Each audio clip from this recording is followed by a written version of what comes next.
Paano ito nangyari, Troy? Hindi ako naniniwala sa'yo. Alam kong hindi pipirma si Ellen sa hiwalayan ninyo. Wala akong pakialam kung ano ang paniniwalaan mo, Lorena. Umalis ka na lang sa opisina ko at iwan mo ko.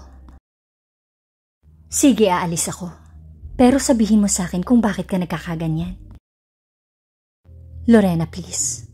Oo, tama ka. May mga dahilan ako. Pero hindi ko pwedeng sabihin sa iyo ngayon. Okay. Pero sabihin mo sa akin hindi mo siya niloloko. Ano sa tingin mo? Ako ba ang taong may ganoong karakter, Lorena? Nakuha ni Lorena ang sagot nito. Huminga siya ng malalim at niyakap si Troy. Kinailangan ko lang si Chloe upang kunin ang mga sikretong dokumento bilang matibay na ebidensya sa korte. Binayaran siya ni Veronica upang isara ang kanyang bitag at binayaran ko siya ng mas mataas upang buksan ito. Tinapik-tapik ni Lorena ang likod ni Troy upang maibsan ang pag-aalala nito.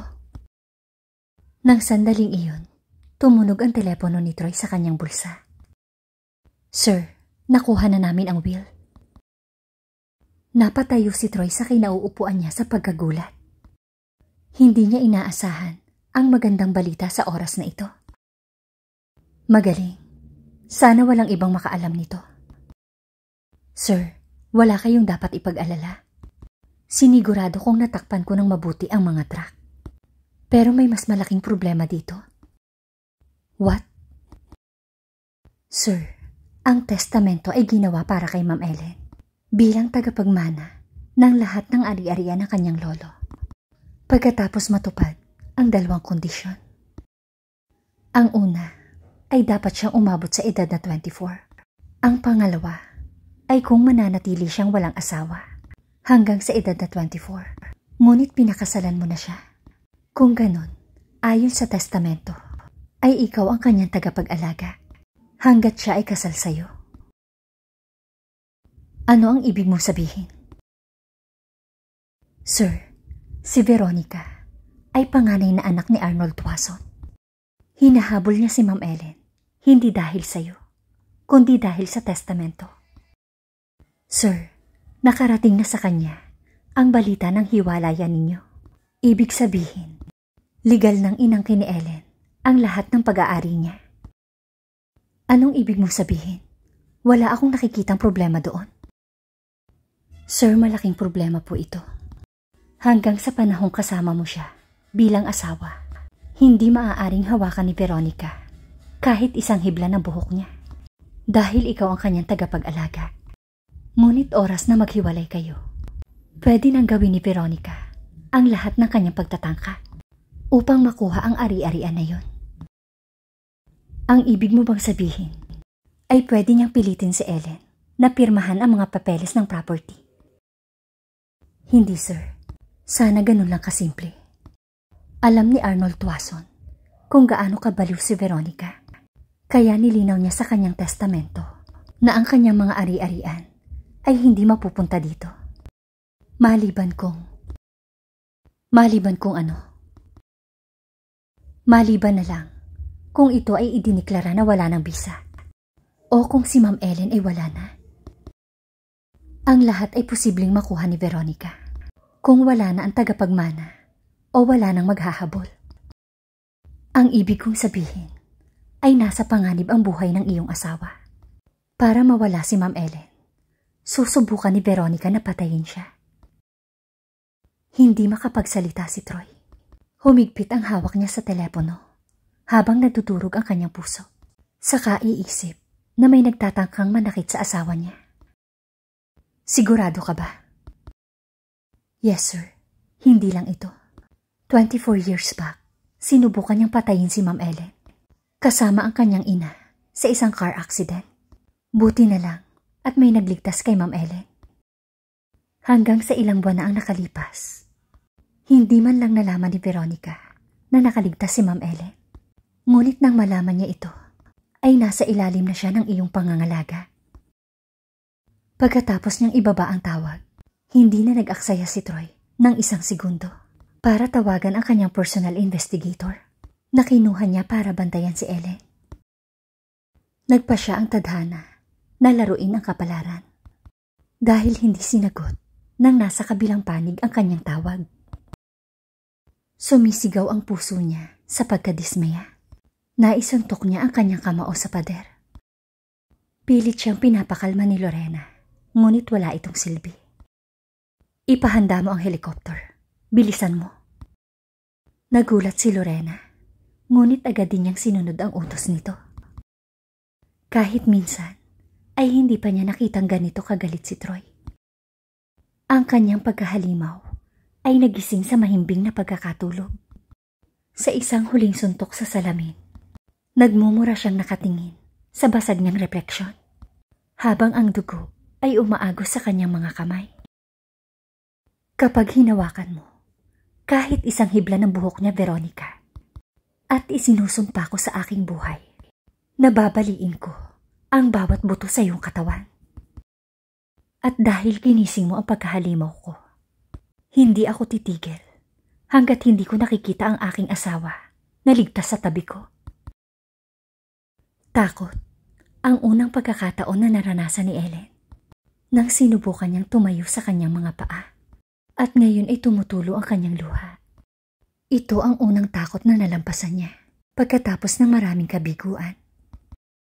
Habang ang unang hampas ng kulog ay nagbabanta sa langit, tumayo siya sa labas habang tinitingnan ang madilim na ulap sa kalangitan. Ngayon ay handa na siyang harapin ang kanyang pinakamalaking takot. Pwede siyang manghimatay sa takot, ngunit tiyak niyang hindi siya mamamatay. Nang dumapo ang unang patak ng ulan sa kanyang noo, ay biglang nabalot ang kanyang puso sa takot. Ang pagtayo sa kanyang balkonahe na may kadiliman ay nakakapangilabot at ang kulog na umaalingaw sa paligid ay nakakapanindig ng balahibo para sa isang acrophobic na tulad niya. Ngunit saan siya nakakuha ng lakas ng loob?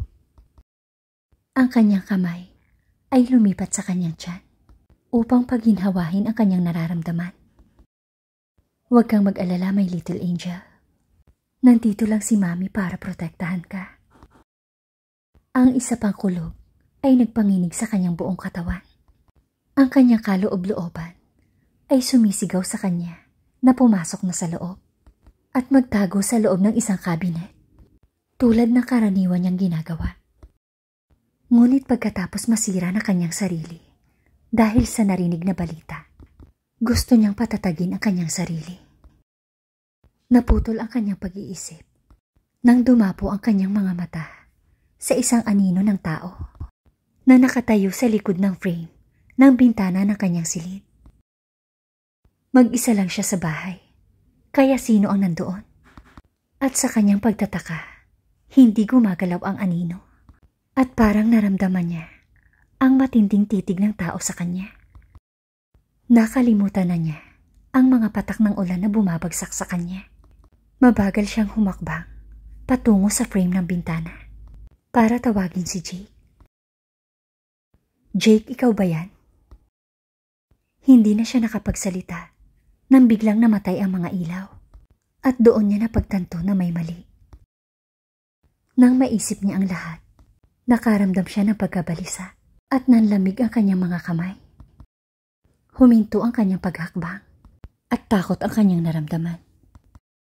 Ang sumunod na segundo ay lumiwanag ang langit sa pamamagitan ng pagkidlat at nagulat siya. Nakatayo pa rin doon ang madilim na background na lalaki na nakatingin sa kanya. Nabalot ng takot ang kanyang buong pagkatao habang umaalingaw-ngaw ang kulog at kidlat sa kalangitan. Ang takot na takot niyang mga mata ay tumingin sa parehong lugar upang mahanap ang madilim na figura ng lalaki na nawawala. At nang sandaling iyon, lumipat siya pabalik sa balkonahe, malayo sa pinto ng kwarto niya. Wala siyang dadaanan para tumakas.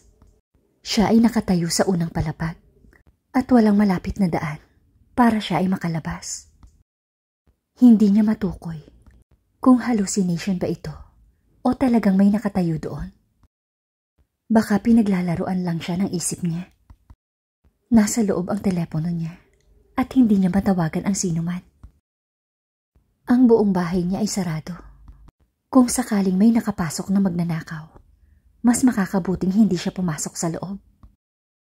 Maaaring kumuha lang ito ng mga bagay na gusto nito at aalis nang hindi siya sinasaktan. Sa pagkakaalam niya, wala siyang sinagasaan o sinaktang tao. Wala siyang kaaway. Kaya bakit may ganitong pangyayari? Natigil ang kanyang pag-iisip nang magkatotoo ang kanyang kinatatakutan.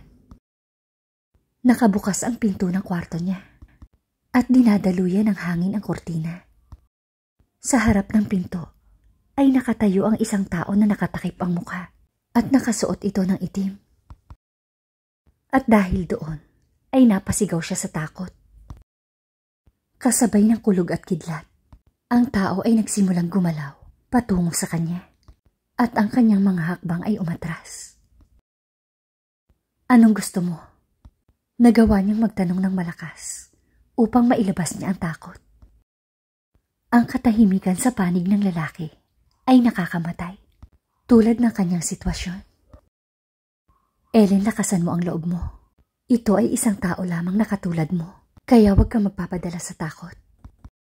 Pinagalitan niya ang sarili sa kanyang isipan at sinubukang mag-ipon ng lakas ng loob. Kailangan niyang ipagtanggol ang sarili niya dahil walang darating na magliligtas sa kanya ngayon. Umalis ka dito at huwag na huwag kang lalapit sa akin. Sa kanyang pagtataka, huminto ang mga hakbang ng tao. Ilang di pa ang layo mula sa kanya. Nanatili siyang nakatayo doon habang nakatingin sa tao ng may pagtataka. Sino ka? Ipakita mo ang mukha mo. Ano ang kailangan mo sa akin? Sigaw niya dito, but sadly, tahimik lang ito. Dumapo ang kanyang mga mata sa pinto sa likod niya at alam niyang pagtakbo na lang ang natitirang opsyon ngayon. Sinubukan niyang tumabi sa tao at kumaripas siya ng takbo patungo sa pinto. Ngunit nahawakan ng malakas na kamay ang buhok niya. Ang kanyang likod ay bumangga sa dibdib ng estranghero, habang ang mga kamay nito ay nakatakip sa kanyang bibig para patahimikin ang kanyang pagsigaw. Shh! Bibilisan ko. Ang mga salitang binitiwan ng estranghero ay nagpalaki sa kanyang mga mata sa takot. Ngunit nakakagulat na hindi siya nag-alala tungkol sa kanyang sariling kamatayan. Ang munting anghel sa sinapupunan niya ay hindi maaaring mamatay. Ang takot sa pagkamatay ng kanyang hindi pa isinisilang na anak ay nagdulot ng kakaibang takot sa kanyang kalooban. Gamit ang lahat ng kanyang lakas, ay pinilit niyang kumawala sa tao. Ngunit sa kasamaang palad ay naabutan siya nito. Hindi siya pwedeng sumuko kahit nasa bingit siya ngayon. Ibinato niya ang buong bigat niya sa tao. Pinabagsak niya ito sa lupa ng malakas. At sinamantala niya ang pagkakataon. Umupo siya sa ibabaw nito at sinuntok niya ito ng sunod-sunod. Dumudugo ang kanyang mga bukog sa bawat suntok. Ang mismong pag-iisip na may mananakit sa kanyang anak ang nagpaalab sa kanyang galit. Ngunit nakakalungkot na ang kanyang lakas ay walang silbi. Sa ilang segundo lang ay bumaligtad ang pagkakataon. Hinawakan ng tao ang kanyang pulso. Bago pa niya mapagtanto ang nangyayari, na-dislocate ang balikat niya at ang kanyang pagsigaw ay pinigilan ng malaking kamay. Nanginginig ang kanyang katawan sa sakit at hindi niya ito kayang matiis. Hindi pa niya naranasan ang ganito katinding sakit.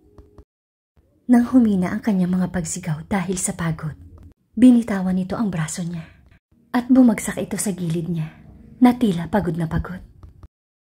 Inakala ng tao na tapos na dahil hindi na kumikibo ang babae at inakala niya na kailangan na lang niyang lagyan ng bala ang ulo nito para matapos na ang kanyang trabaho. Ngunit nagkamali siya. Bago pa niya makita ay naramdaman na niya ito. Nabasag ang isang palayok ng bulaklak sa kanyang ulo at nakita niyang nagkapira-piraso ito. Nanlabo ang kanyang paningin nang makita ang matang nakatingin sa kanya. Naramdaman niya ang mainit na likido na dumadaloy mula sa kanyang ulo. At ang ginawang iyon ni Ellen ay lalong nagpagalit sa kanya.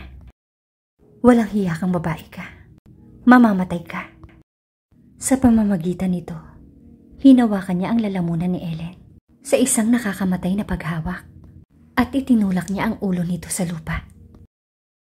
Naisip ni Ellen na hindi siya maaaring mamatay. Hindi sila maaaring mamatay. Hindi sa ganitong paraan. Sa kanyang masakit na balikat, pilit niyang itinaas ang kanyang kamay para gawin ang ginawa nito sa kanya. Inilapat niya ang nanginginig niyang mga daliri sa leeg nito at buong lakas niyang sinubukang sakalin ito. Habang tumutulo ang kanyang mga luha, tinitigan niya ang mga mata nito nang walang anuman kundi buot. Alam niyang walang katumbas ang paghawak niya sa leeg nito kumpara sa ginawa nito sa kanya. Nang makaramdam siya ng matinding pagod at kahirapan, lumuwag ang pagkakahawak niya sa leeg nito at bumagsak ang kanyang mga kamay sa kanyang dibdib. Ang kanyang inosenteng mga mata ay handang pumikit anumang oras. Itinaas niya ang kanyang tingin upang makita ang dumadaguntong na hampas ng kidlat at kulob. Habang sinusundan ng kanyang mga mata ang bakas ng liwanag, ay napangiti siya sa bilis ng pagbabago ng mga bagay. Ilang oras pa lang ang nakalipas, ay tinatakot siya ng kulog at kidlat. At sinubukan niyang harapin ang kanyang acrophobia. Sino ang makapagsasabi na makalipas ang ilang minuto, ang kulog na ito ang huling bagay na makikita niya? God please, save my angel. Ito ang huling hiling niya nang marinig niya ang isang snap sound. At ang sumunod, alam niyang sumuko na ang kanyang katawan sa kadiliman na pinamamanhid ang lahat ng kanyang sakit. Ang biyahe ay napakahirap para kay Troy. Bawat segundo ay parang mga araw at hindi niya maiwasan ang matinding pagkabalisa. Ang lahat ay mas masahol sa senaryong pumapasok sa kanyang isipan at higit siyang napupuot sa kanyang sarili, higit sa sino man. Nagawa niya ito kay Ellen. Napakatanga niyang mag-isip na magiging ligtas ito. Ang inosenteng ngiti nito, ang tanging nakikita niya nang pumikit siya. Makalipas ang ilang sandali, ay nakarating sila sa lugar at agad siyang tumakbo palabas na parang baliw. Nang makarating siya sa mismong lugar, nangilabot siya sa kanyang nakita. Ang bahay ni Ellen ay napapaligiran ng mga sasakyan ng pulis at ambulansya. Sumalubong sa kanya ang malalakas na sirena at nakita niya ang mga nagkukumpulang tao sa bahay. Ngunit hindi lang yun. Isang bangkay ang dinadala sa loob ng ambulansya. At ito ay nagdulot sa kanya ng matinding pagkawasak.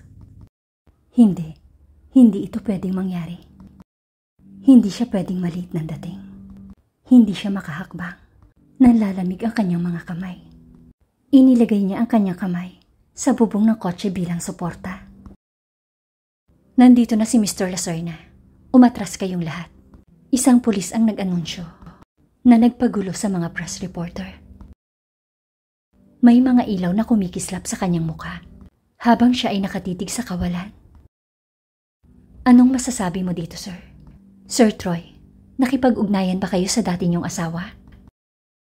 Pwede bang isa itong planong pagpatay? Ito ba ay kagagawan ng isa sa iyong mga karibal? Bakit wala ka nang mangyari ito, sir? Nakatanggap ba siya ng anumang pagbabanta noon? Nanginginig ang mga kamay ni Troy habang nakikinig sa tanong ng mga reporters. Ang kislap ng mga ilaw ay bumubulag sa kanyang paningin at ang ulo niya ay pumipintig sa sakit.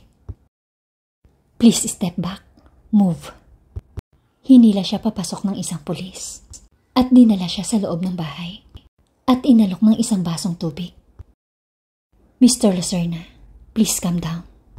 Ang suspect sa pagpatay ay nahuli sa oras at binaril. Pagpatay? Natatakot niyang tanong nang marinig ang sinabi ng opisyal. Yes, sir. Sinuri na namin ang record. Ang suspect ay may 4 na pinatay bago mangyari ito. Ang asawa ko, nasaan siya? Okay na si Mrs. Lasser na, sir. Mabuti na lang at nailigtas siya sa tamang oras. Ang kanyang namatay na puso ay kumikinang sa pag-asa. Nasaan siya? Nasa itaas siya, sir. Hindi na nag-aksaya pa ng 1 segundo. Nagmadali siyang umakyat.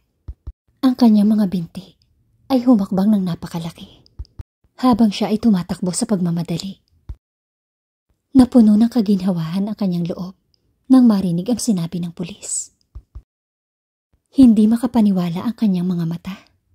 Ang kanyang mga mata ay lumuluha habang ang kanyang katawan ay nananabik na mahaplos ang kanyang asawa. Umupo sa tabi ni Ellen ang isang nurse na nagbebenda sa kanyang balikat, habang sinusuri naman ng isa ang kanyang blood pressure. Hindi na nagawang maghintay pa ni Troy. Dinala niya si Ellen sa kanyang mga bisig at niyakap niya ito ng buong pagmamahal. Pinaulanan niya ng halik ang noo nito at paulit-ulit na humingi ng tawad. Nakita niya ang mga sugat nito at sinuri iyon nang nag-aalala niyang mga mata. Nanatili ang kanyang tingin sa mga fingerprints sa balingkinita nitong leeg at ikinumpas niya ang sariling kamay sa galit. Tinitigan niya ang mga mata ni Ellen at nakita niyang may kulang sa mga mata nito. Mukhang wala itong emosyon. Inilapit niya ang kanyang mga mata sa mga mata nito at sinubukan niyang hanapin ang kislap. Ngunit sa kasamaang palad, wala siyang nahanap. Okay ka lang ba? Tumango ito bilang tugon at inilapat niya ang mukha nito sa dibdib niya. Muli niya itong niyakap at sinubukan niyang painitin ang isang bagay na nawala dito. Napansin niya ang kawalan nito ng tugon at sigla, ngunit hindi niya ito kinwestiyon. Naisip niya na nasa estado ito ng pagkabigla at nagpasya siyang bigyan ito ng ilang oras. Ang isang nurse ay nagpatuloy sa pagdampi ng antiseptic sa mga sugat sa leeg at bahagyang napaungol si Ellen sa sakit. Pagtalikod mula sa nurse ay pumaling si Ellen sa kabilang gilid ng kama. Sinabihan ni Troy ang 2 nurse na lumabas at kinuha niya ang panglinis ng sugat na hawak ng nurse. Nagtama ang kanilang mga mata at umiwas si Ellen ng tingin. Hindi maintindihan ni Troy ang ipinapakita nitong pag-uugali. Kakaiba ang kinikilos nito. May bumabagabag ba sa iyo, Ellen? Sabihin mo sa akin. Saan ang masakit? Malamig ang tingin nito sa kanya na ikinadurog ng kanyang puso. Hinawakan niya ang baba nito at itinaas ang ulo at dahan-dahan niyang idinampi ang antiseptic sa sugat sa leeg nito. Napadaing ito sa sakit, kaya hindi niya napigilang halikan ang bawat parte ng sugat nito. I am sorry, Ellen. I am sorry for being late. I'm sorry kung na-late ako. Namayani ang katahimikan sa pagitan nila. Nang sandaling iyon, isang nurse ang kumatok mula sa pinto. Sir, gusto kang makausap ng doktor. Sumama ka sa akin. Tumango si Troy sa nurse bilang pagsang-ayon at muli niyang ibinalik ang kanyang tingin sa mga matang walang emosyon. Ang kanang balikat ni Ellen ay na-dislocate at ang kanyang leeg ay brutal na sinaktan. Malinaw ang intensyon. Kamatayan sa pagkakasakal. Maliban sa nakitang mga marka sa pulso, hita at braso. Tila lumaban siya ng mabuti para ipagtanggol ang sarili. Tumango si Troy habang nakakuyom ang mga kamao at nag-aalab ang kanyang kalooban sa paghihiganti. Hindi namin pinasuri ang dugo niya dahil mukhang okay naman siya. Ilang araw lang na pagpapahinga at babalik na siya sa dati. Pagkaalis ng doktor, ay agad na tinungo ni Troy ang kanyang ahente na naghihintay sa kanya. Tinawagan kita ng maraming beses. Bakit hindi mo sinagot ang mga tawag ko? I'm sorry, sir. Wala akong masyadong oras. Bigla siyang umatake ng walang babala. Umabot ako sa oras, pero napahamak na si Ma'am Ellen. I'm sorry, sir. Pero sinubukan ko ang lahat ng aking makakaya. Patawarin niyo ko.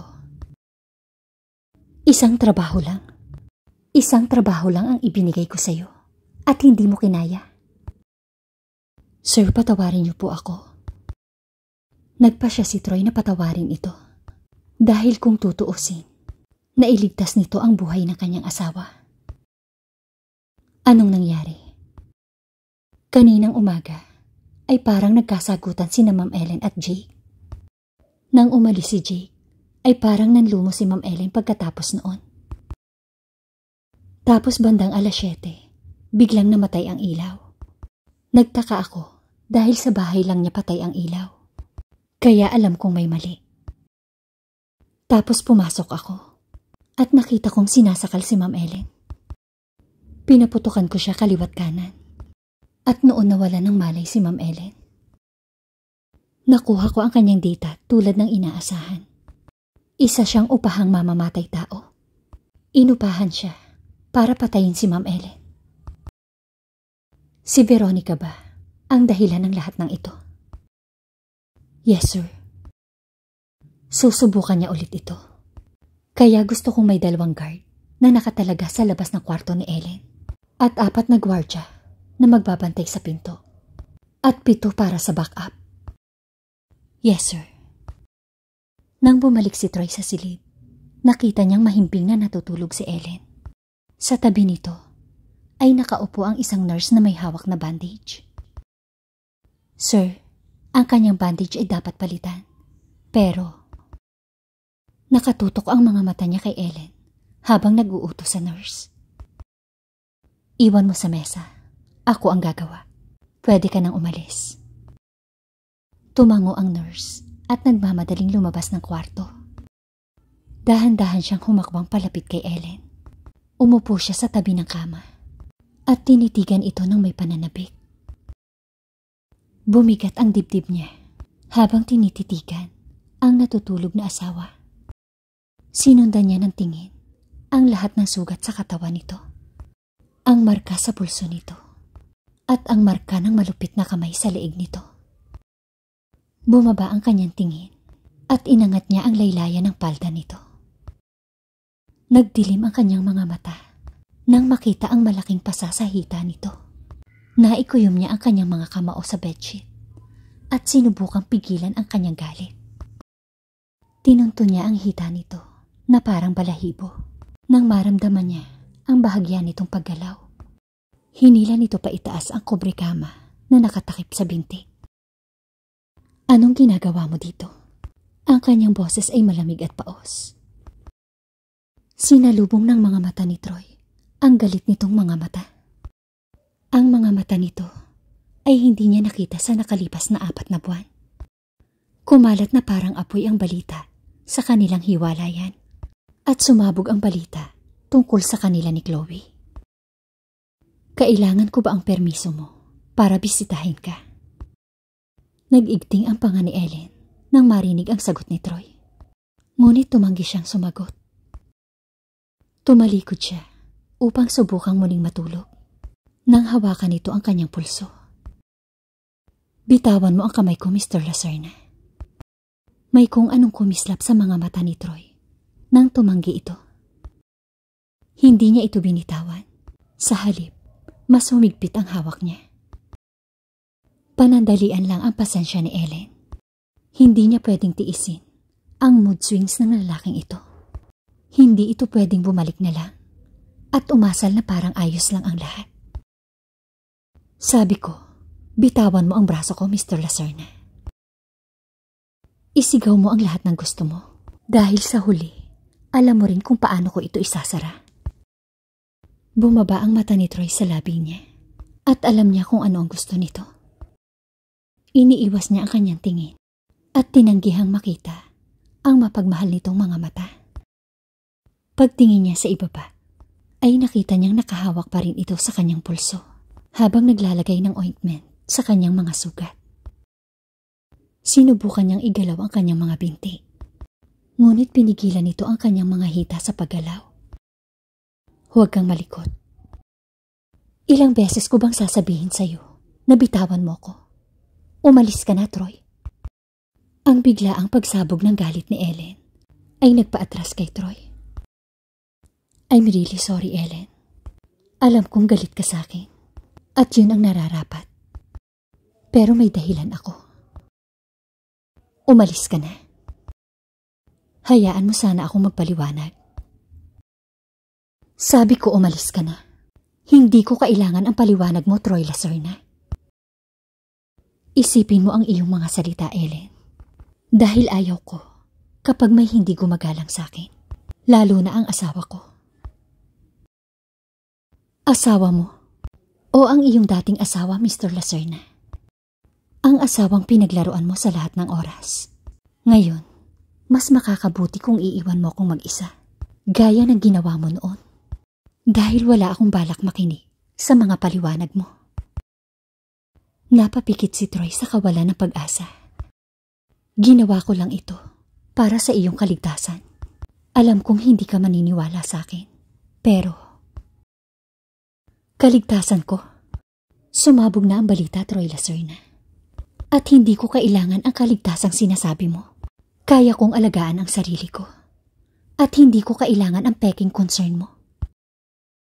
Bumaba ang mga mata ni Troy sa galit na galit nitong mga labi habang minumura siya. Ang parehong mga labi na nagmamakaawa sa kanyang pag-ibig noong mga nakalipas na buwan. At ngayon ay hinihiling ng mga labing ito na iwan siya. Umalis ka na, Troy Lacerna, at pabayaan mo na akong mag-isa. Hindi nagprotesta si Troy.